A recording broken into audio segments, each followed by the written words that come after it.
actually engage in this certain symbolic world as already a certain avatar, we could call it that. So right now we maintain those pixels as the utmost abstraction of sexual subjects, but the voice here, we give them fully the voice of very passionate characters, should we say. Actually 2 pixels that are gay and being in love. I mean, that's very passionate, that's very romantic, and the strange thing, of course, the very interesting, the very wonderful thing of the video is that you can maintain the abstraction of the subjects, while at the same time you also maintain the complexity of the emotions signified by the lyrics and by the song, by the voice of the song. So here we now have several theses of the post-human sex that I have just mentioned. The first of all would be the transformability of the bodies. The transformability of bodies is, like I have mentioned before, is that since we now can view sexual subjects as subjects that are any subject that are derived from a basic countable noun, doesn't even have to be humanoid, then our bodies can also be transformed. The way we understand our bodies right now is that we can actually transform our sexual bodies to be anything we want. The second point is the installability of life. You could call it that. The installability of life here means even though it's really a total abstract figure, non-humanoid, a basic simple dot, we could still use a very human, a very warm, intimate, romantic, passionate voice as the voices of these pixel characters. The third interesting aspect, the third interesting point that I would like to make here is the total programmability of this all. There's this certain notion that you could actually program in the intimacy of these 2 pixels. The ultimate proof would be that these 2 pixels are subroutines. They're cyborgs, they're programmed cyborgs, but nevertheless they have this certain dimension of programmability in them. The second point of my lecture here is titled On the Body Problem, Photoshop and Inherent Mutability. Inherent mutability, by inherent mutability here, I'm referring to the concept of William Mitchell. William Mitchell here essentially says that, a very obvious logic here is that to a computer, it doesn't matter what picture you show it.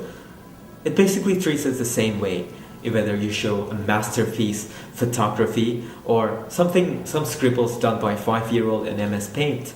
The computer does not take those 2 pictures as different pictures. Well, of course, there are different pictures by terms of file names and pixel location, but essentially if you format them as JPEG, they're both JPEG. They're both subject to manipulation. You can the same clicks, the same Photoshop filters will have the same effects on both of these pictures. The the realistic photography or the MS Paint stuff will have the same effect on both of these pictures.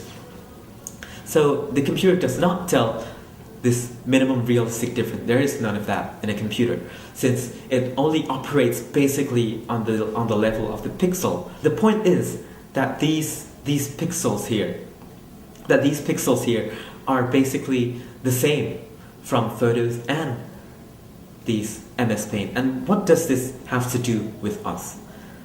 Basically that our avatars are now mutants.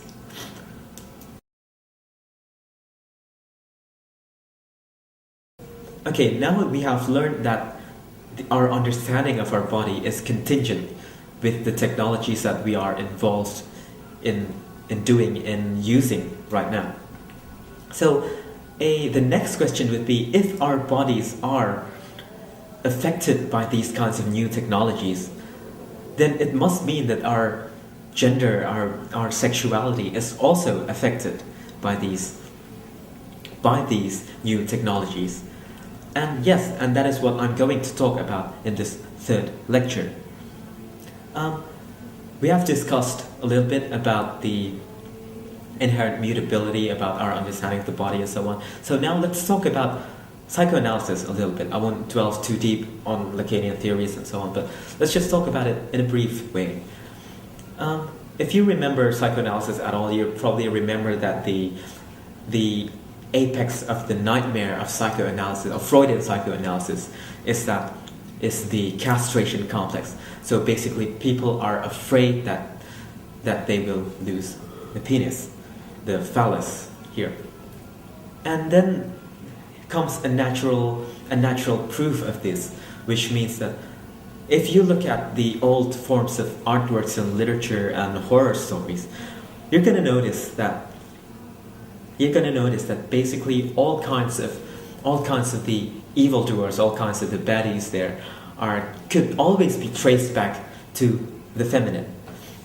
If there's only a certain figure that can be traced back to the feminine, would be like the demon lord, the male demon lord, which is an evil father, which is, the subconscious desires to kill the father and so on.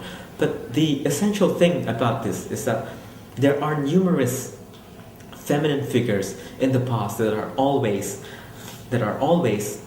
being put as the bad guys, as the source of sin and so on. That was in the times of Freud. Well, now when we look at the bad guys of today, what do we have? We have all kinds of those freaky monsters. In the times of Freud, he didn't watch the Cloverfield monster, he didn't watch Godzilla, he didn't watch Ultraman or all those, kick-ass, geeky, giant monster movies. He didn't watch Cronenberg. Now you might ask, what does this have to do with Freudian psychoanalysis? Well, basically everything. Because you can actually know the fears of people by looking at the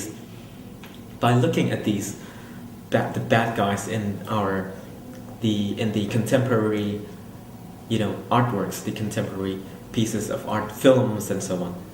Why does our understanding of evildoers today no longer feminine? Well, of course that feminism had won. That would be a very positive notion, and I think a correct one also, that feminism has we have come to take feminism as more and more acceptable, if not fully acceptable. The point here is that the feminine is now already elevated into a not so evil subject.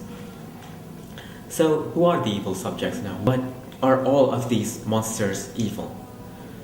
Some might say, monsters are so feminine because they come from nature, and nature is, of course, feminine by terms of deep feminism and so on.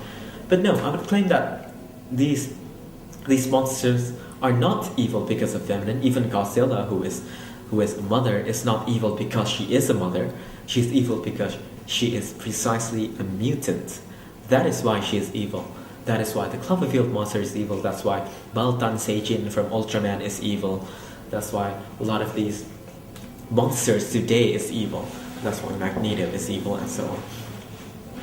So basically now we have come a long way from our sexist past. We no longer take the feminine as the utmost source of all evil, but we now take the mutant as the source of all evil. Which is a very interesting point here. The feminine is actually defined by her lack of the penis, her lack of the physical outward phallic signifier, as it were. But what defines the mutant?